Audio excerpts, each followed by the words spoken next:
It says you are live. I hope that is correct, because every time I download the file after it says we are live, there's always a chunk missing at the beginning. So, or there's an extra chunk of us staring at it like, is this live? Are we live yet? Is this live?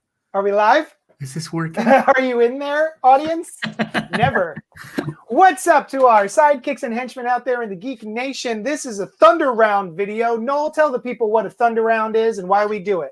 A thunder round is the sound of when the Angels are bowling and a strike is lightning and it just rains, which is good for farmers' crops and the environment. Take it away, JD. Well, the reason we do a Thunder Round is because we're bored. Thunder Round is a 60-second video. I realized after I asked you to tell the people why we do it, I don't know what the reason is. Attention? Validation. Yeah. Perfect. Yeah. My dad didn't hug me enough, and now I need the affection of people in the internet. As a secluded adult, I'm not exactly sure how to get likes. Do I dab everywhere? I don't understand. That's the same thing. I get about as much attention on the internet as I did from my father. So this is not a plan that's working for me. So minimal to none? Yeah. Negative. Yeah. Someone just clicked in and now they're gone. So what the we memory do of a person is a 60-second review of a comic book. We were doing that on Wednesdays when new books came out, New Comic Wednesday. And now, Max Mancini says, wow, what a great idea. The rain part? I guess. I assume rain. Yeah. Rain is a good idea. Yeah. So what do we do? God's ears. When we do the Spoiler Alert podcast, which is a weekly comic book review show, we put aside some time to do a thing called the Thunder Round, where each of us will review one issue for 60 seconds. We have a little timer, and it counts down, and that's it. Just because it's friggin' fun. Why not? But there haven't been many new issues recently because Diamond has stopped sending out issues. But then DC was like, nah, dog, we're going to send out with a different distributor. So get these. And then on top of that, DC was also like, we like even more money. How about if we just put out digital first issues since we have them here? And so we are going to be talking about some Digi First issues from Comixology.com. Which is slightly a misnomer in some of the examples we're going to go through today. Oh. Because they weren't really digitally first. Like some of these are digital first. Some of them might have been printed less than a year ago in a Walmart comic. Oh, they lied to us. They lied. They stretched the truth to make it a lie. Yes. Yeah. I mean, but not all of them. So the book that I get to talk about first is a digital first. What is your digital first comic? Why, it is Swamp Thing New Roots by Mark Russell and artist Marco Santucci. Swamp. I'm typing it up. Swamp Thing. Yeah. Swamp Thing, New Roots. So I'm going to put 60 seconds on your clock. Yeah, I'm gonna talk about it. All right, you ready to go? Go. Okay. I love Mark Russell. I have just become a more avid fan of Swamp Thing because I read the Alan Moore Absolute, and I really loved it. I kind of always liked him from afar, but I've never really read, and now I'm kind of in it. It's really fun. This issue is 18 pages of just cool and creepy. It's like it's a horror book, but if you've read any Mark Russell before, who's done Flintstones and Snagglepuss, and he has a way of going after these kinds of intellectual properties with a weird satirical bend. So it is a horror book, but it's also about Swamp Thing going around and destroying the factories of this plant, this artificial plant or grain that's going to kill off other plants. So he's like fighting a corporate bigwig who hires a bad guy to come after him. It's very weird, but it's also very like on a level very. Oh, that's it. I lost track of the time. Luckily, it beeps. Your time's up, sucker. It's good. I just realized what Max Mancini was saying. Oh, I have to use this. I have to take this one off because there's my microphone. Max Mancini says, wow, what a great idea. And I'll tell you why he says that. Lightning? The whole reason I'm doing these is because Max was like, hey, you guys should do Thunder Rounds of the digital first DC books. And I was like, okay. So that's what we're doing. And that's why he was like, good idea, guys. Can I go 30 seconds extra and just say that these 2 issues are totally worth reading, even though they're very weird? Yeah, were they? Yeah, they're super weird, but for $2 and 18 pages, it felt really worth it. And the first issue was like a really good one and done with a couple of threads, but a really good one and done, kind of like a Tales from the Crypty kind of feel. And the second one was just like really, it's macabre, darkly humorous. Like it was funny, but it was really dark. But then it leads into more. So like I would love to keep going with this book. It's really fun. Now, was Swamp Thing one of the? This was actually a digital first. As far as I tried to look it up because there was a Walmart 80-page giant with Swamp Thing stories, but those were a different writer. So I couldn't find where this might have been printed before. So I mean, I suspect I did hear a rumor, or I read an article where DC, because of all this, has been like putting a bigger effort into the digital stuff that they had on the docket. So I wouldn't be surprised if this was going to be in one of those anthologies that they just immediately rebranded digital first in the last month. Yeah. But yeah, I couldn't find it print anywhere before. All right, I'm going to go next. Do you have a timer for me, or should I time myself? I could do it. Hold on. It's not as aesthetically pleasing as your timer, but I don't trust you to keep it yourself. So let me just. No, you shouldn't. I am not what the people call trustworthy. I'm not what the people call good. Yeah, that's true. Yeah. Hold on. Are you ready? Yeah. And go. All right. So the Flash #1 is what I'm going to do. Damn it. I didn't change the thing. Now it still says Swamp Thing. It's too late. The Flash, Fastest Man Alive, #1 by Gail Simone and Clayton Henry, who is a favorite of mine art-wise. He used to do some stuff for Valiant. And we actually talked about this on a Spoiler Alert podcast recently, but I'm going to do it again here. This book is great. This is how a digital comic should be. This is how a lot of comics should be, digital or otherwise. It is a nice one and done. You can pick it up. You can hand it to somebody. It's all ages, but it's still engaging for adults. The art is fantastic. It's got a little bit of Silver Age cheesiness to it, a lot of puns, a lot of shark puns, because this involves King Shark. And there's something about the Flash that I love, whether it be Barry Allen or Wally West. This is Barry Allen. I would prefer Wally. But yeah, this is wonderful. I love it. And it's got a nice little message about eco-terrorism at the end, which is a nice little twist because King Shark shows up to chomp on this boat. End of round. There was a boat. Spoilers. I guess you're not going to know what kind of boat it was. No. Because I'm not allowed to say anymore. An eco-terrorized boat. So wait, I was supposed to do both issues, wasn't I? I mean, I didn't. I was gonna try and do both issues, but that sure shit didn't work. How about, because you gave me an extra like 20 seconds to talk about the second issue, you should do the same. Okay, hold on. I'm gonna change the banner now. Now it says Flash. We are Seamless. professional. Hold on. I gotta bring up my Comixology app. You know what? Hang on. We were talking about this off air. I would like to talk about the incredibly stupid workflow of having to buy on my desktop in the Comixology section of Amazon for it to show up on my iPad and or any other readable device. Yes. Why can't I just buy it directly on my iPad? Well, I'll tell you, Noel. Thank you so much for asking me. Back when digital comics first came around, Comixology specifically, you could go onto the Comixology iPhone app, iTunes app, whatever you want to call it. Yeah, I had App Store. And you could read an issue, you click and buy it, and then you swipe to the end, you finish it, and it goes, buy next issue. And I go, yeah, I'll buy next issue. And you just click, and it immediately just downloads, and you're off and running with the next issue. Perfect way to do a digital comic.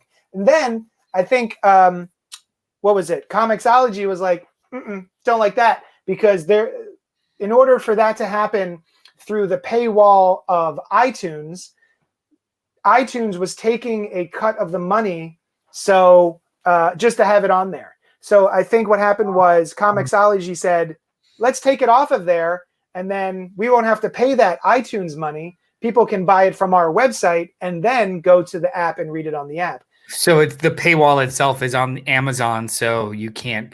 Well, then how come I can't purchase it via the Amazon app on my iPad or iPhone? Can't you? No. Because that's No, what I do. I go to here. So I'm in the Comixology app, and so what I want, if you see this, if I'm sorry, my computer did something weird. If you want to buy it, it'll say add to wish list, and then I go to my, what do you call this? My browser, and then you can buy it here on the browser on my iPad. Yeah, that's the website. I'm talking about the actual like. Oh, Amazon app? Yeah, you can't do it in there either. You can I can't do that from my I can't. I have to go. Max Mancini is saying yes. Apple takes money from Amazon also, who own Comixology. I know that it's in-app purchases they get the percentage of, but it's just it's adding an extra device into the workflow, and it's just annoying. It's super annoying. Yeah. I mean, I guess you don't have to go to a store to buy an issue, so there's less of that, but it's still just annoying enough to make me go, that's annoying. Yeah. So Flash number 2, also digital first, and I believe these are weekly because they've been coming out real quick. Now I got to find my app again, Comixology. All right, issue number 2, also by Gail Simone and Clayton Henry. Yeah, I think these were printed previously. Were they? Because I don't know. I've been watching. And maybe Clayton Henry is posting old work, but he's been drawing the Flash and posting it on his Instagram recently. Oh, so I know for a fact that the Michael Gray Batman work is definitely Walmart, and then also is the Venditti Superman stuff definitely Walmart. Gotcha. Okay. And the Wonder Woman stuff is Walmart too. I'm ready. Are you going? Do you get another minute? Or did you get another minute? Oh, you said I was going to get another 20 seconds. I thought you were going to put it up on the... I thought it was like a soft 20 seconds. Oh, okay. Well, okay. Issue 2 came out, and it's another issue where it's almost a one and done. And this has a character called Shift, and she is from the far, far future. And I believe this is how the Flash is originally introduced to Eobard Thawne, the Reverse Flash, because she comes back in time to kill the Flash because of everything that Eobard Thawne... What a name. Eobard Thawne is doing up in the future. But this is great. Another great one and done by Simone and Henry. Super into it. I like this one better than the first one. The end. I look forward to it being collected in what the kids used to call print. Yes. It's so good. Anyway. All right. Next. I've got another one that I read that's digital first and only. What is it? I'm going to put it up on the banner ahead of time. It is called Batman: The Adventures Continue. Oh. Issues 1 and 2. I can't. Why does it keep opening?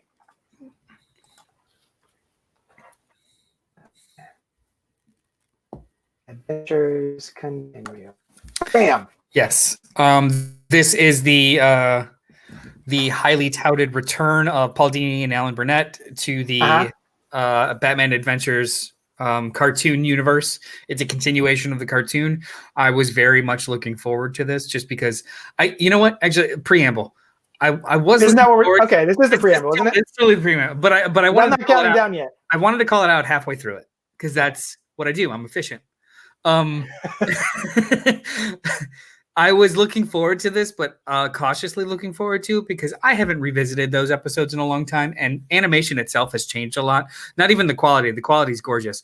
It's just those were from 20-something years ago, and they were very segmented and not super serialized. Like, I think people forget that they were little stories and didn't connect to each other. Now everything is super serialized. Even Justice League Unlimited turned into that kind of show where it's super serialized, which became the Young Justice and all the other stuff that like they really get into. So I was wondering how that would translate.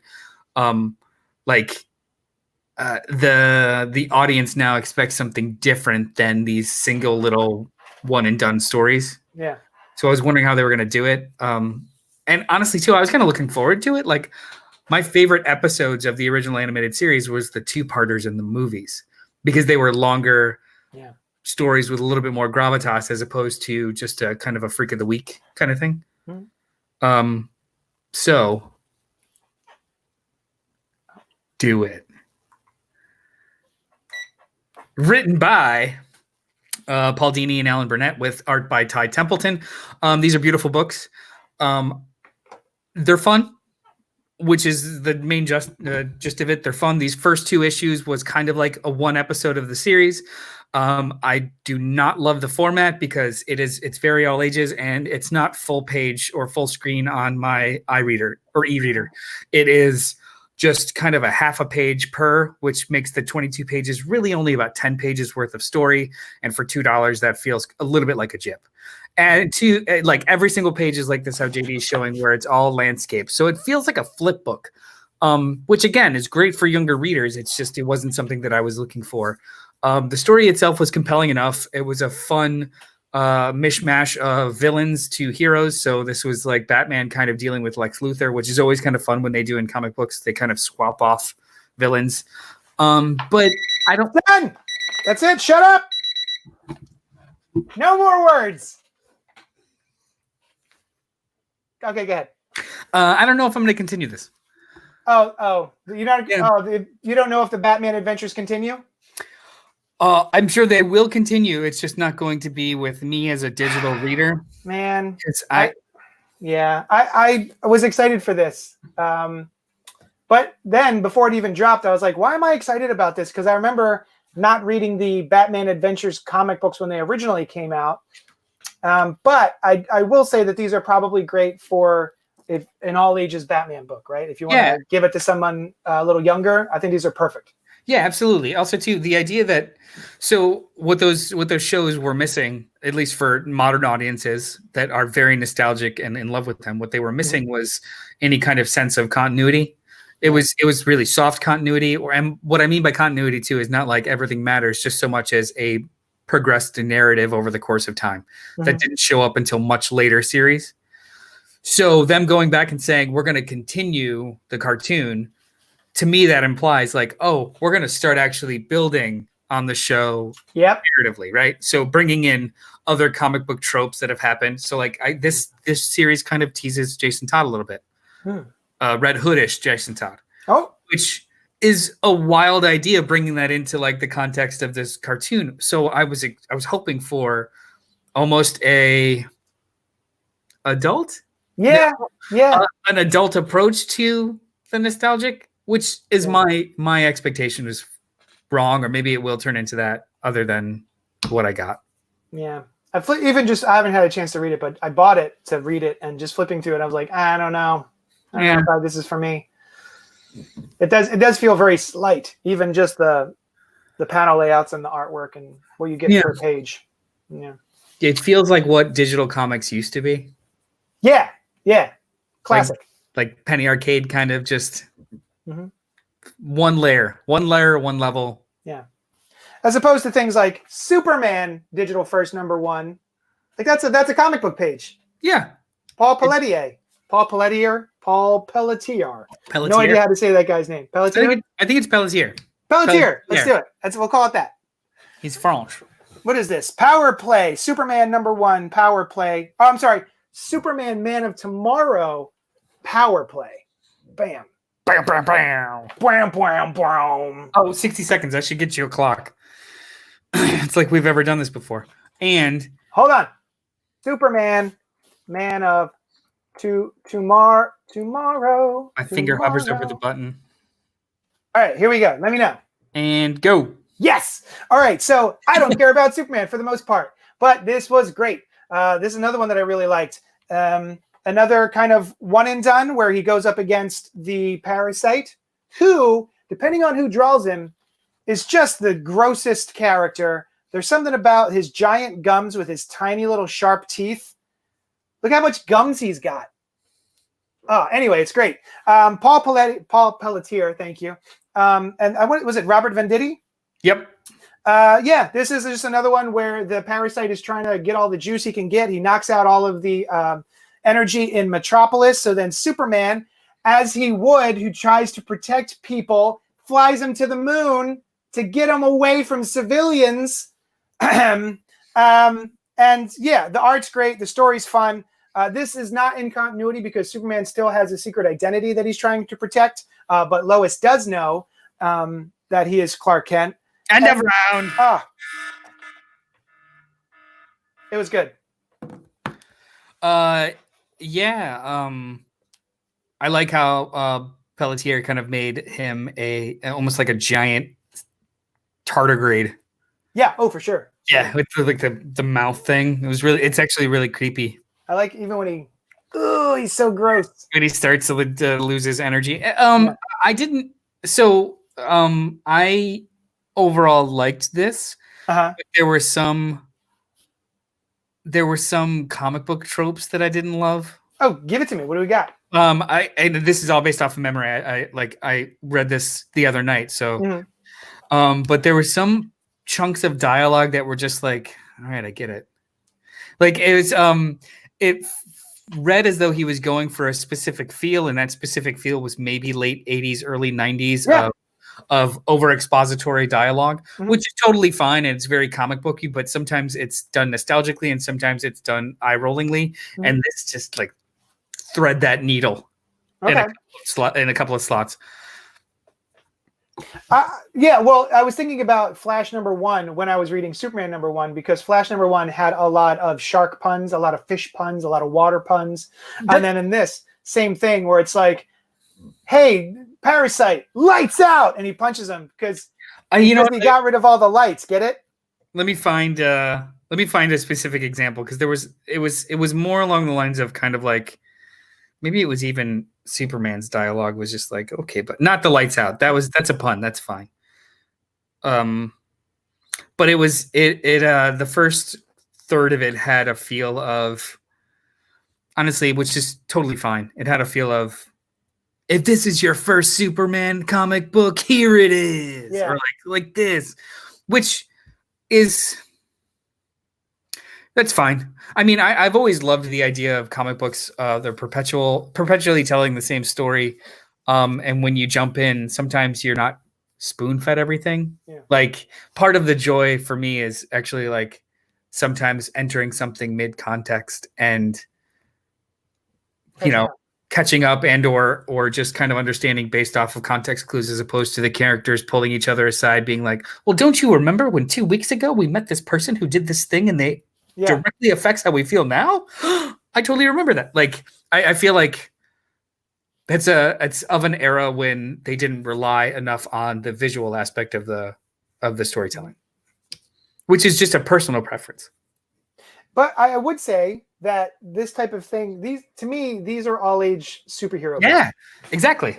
So this is designed to be, I think, some kid's first Superman comic or some kid's first Flash comic. Yep. And it's designed to sort of give you everything you need to get started. And I think this is great for that. I'll always want a little bit more. These are nice little appetizers before I go read something bigger and better, I think. But this is a great intro. Yeah, absolutely. I would were these or the original version of this in its print form, and it's like a $5 100-page. Actually, I think it's more than that thing. I would absolutely buy them for my 8-year-old nephews and just be like, comics, kid, enjoy it. But the kind of readers that I am, that first third I had to power through, not in a it was done poorly kind of way, just in a this part's not for me. Let me get to the part that I personally as a reader enjoy more, which could potentially just really mean issue 2. I would also say another interesting way to do this that I would recommend as a retailer is we have this digital comic for $1. If you have an Amazon Prime account, it's 85 cents. Perfect digital price. The fact that you have to spend $3.99 or $3.99 on an issue both digitally and in print seems a little silly, but I also get they want you to buy the actual thing to come into my shop to buy the actual paper. So this is great. $1, you get a little bit more than half of an actual print book. But at least these ones were $1. Yeah, that was great. The Batman Adventures, the cartoons, those were $2. And you got less book. Yeah. Yeah. What I would recommend for this, though, is just re-release these. If you're going to print them in issue form, print them on slightly less expensive paper. Maybe not newsprint quite, but just make it $1.99. Yeah, I mean, if they're so like, I love hot take. I love the idea of some things being available at different retailers. Yeah. There's a perfect balance and awesomeness about having specific types of exclusivity, as long as they're not only exclusive to. So like how DC has done with these giant magazines, top creators doing original stories with own characters, and they're first in these anthologies, only available in Walmart. Cool. 6 months later, they're segmented into single issues for the direct market, and later on a hardcover. So like the idea of, they know that they're trying to garner a larger audience without segmenting or overly segmenting and or excluding other audiences. Like we've got multiple products or multiple versions of the same product, not unlike, movies do. You can go to the theater, you could rent it, you can watch it on Netflix, you can like, it's all the same. However you take in your entertainment, it's a version for you. Yeah. Yeah. Adapted for the audience as opposed to gatekeep audiences. Right. Which I thought was kind of cool. So I'm a big fan of Marvel, DC, Image, whoever wants to make their product available other places. It's just don't piss on any other market to do so. Yeah. Yeah. But I mean, wouldn't you buy this for $1.99? And don't you wish there were cheaper comics out there to get kids to buy? Yeah. Comics? And you got your kid versions a little bit cheaper, and then once you get them in, they charge a little bit more for the better quality paper. It's a very weird, or it's a very difficult threshold. Yeah. Like $4 or $5 for a piece of paper that a 6 or 7 year old doesn't really care about the speculator value of it. They just care about the story. So like, give us other options, cheaper, thinner paper or whatever. Yeah. Now I remember Marvel had done that a long time ago now. What was it? There was like an Iron Man War Machine. It was all digitally drawn with like a not great digital drawing. I remember that program. And they were written by that, right? Was it Howard Mackey, I think? And it was War Machine. And it was just, the characters were created in the computer, and then he would just move them around and then screenshot. And then I think that's how the comic was made. And it was printed on newsprint. And that failed because they weren't great. But if you do this, which is top tier quality stuff, and then just happen to print a cheaper version of it, I think it has potential. Yeah, there's a level of investment that needs to be paid into for people to become fans. Yeah. Like sometimes that means on the first 2 issues you take a tiny bit of, or on the second and third issue you take a tiny bit of a loss to like create the audience. Yeah. Well, these digital firsts are pretty good, most of them. Yeah, and I hope that especially for the Flash one that I am interested in reading, I just don't prefer digital as my first go-to, just an in between. Yeah. I hope that they do the same thing that they did with Batman Universe or Up in the Air, where they release it in issues eventually and or a nice collection coming out of it. Thanks for bringing that up. If you guys haven't read Batman Universe by Brian Michael Bendis and Nick Darrington, we highly recommend it. It's my favorite Batman story of last year. It's so good. Yeah, like it's all ages, but it's not. It's colorful, but it's not. It's just beautiful. Yeah, it's awesome. It's like a Pixar movie where it speaks to everybody. Yeah. It's literally all eras of Batman merged into one story. It's really cool. Yeah. So those are our Thunder Rounds tonight. So every week I host a different club.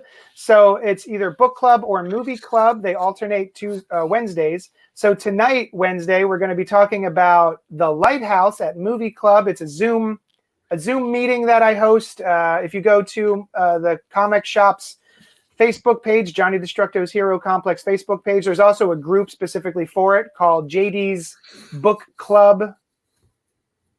What is it? Just JD's? JD's Hero Complex Book Club. So you can join that, and that way you get all the information and the link to the Zoom meeting. It'll be tonight at 8 o'clock. We're going to talk about The Lighthouse. And then a week from tonight at 8 o'clock, we're going to be talking about, it's downstairs. They Called Us Enemy. Yeah, mine's by not in the room. George Takai and his family's time in the Internment camps. camps. Yeah. So yeah. So you should join us for that. You can also help us out if you go to Patreon. Go to patreon.com/Johnny Destructo. Also, my shop has a website where you can buy gift cards and different graphic novels so far. I have to upload them one at a time, and it takes forever. But if you go to jdsherocomplex.shop, you can buy something on there, and I'll mail it to you, or you can buy a gift card. More than a dozen, less than 2 dozen options to buy. There's like 50. There's like 50 books up there. More than a dozen, less than 100. Yes, perfect. So thank you so much, everyone who tuned in. And this Sunday at 11 a.m., we'll be doing spoiler alert. Tonight also. Aren't we doing Gutter Talk? Oh, snap. Tonight, we're doing a Gutter Talk episode with Len from the Black Tribbles, as well as Randy, and Brandon is going to be joining us. And we're going to be talking about, what is it called? Crisis on Infinite Comics? Well, Shop? COVID, Crisis on Infinite comic shops. Just the idea of what the industry looks like now, or we're going to extrapolate what it could possibly do coming out of, because almost every publisher has now released their rollout plan or plans to support comic shops, if at all. Yeah. So join us for that. That's at 6:30 tonight. 6 o'clock. If you go to Black Tribbles, you can check us out on Facebook and YouTube. Yeah, we'll link and share it in the Cult Pop page too. Yeah. Oh yeah. Go to the Cult Pop Facebook page. Live. Yeah. Thanks, guys, so much, and we will talk at you later. And broadcast.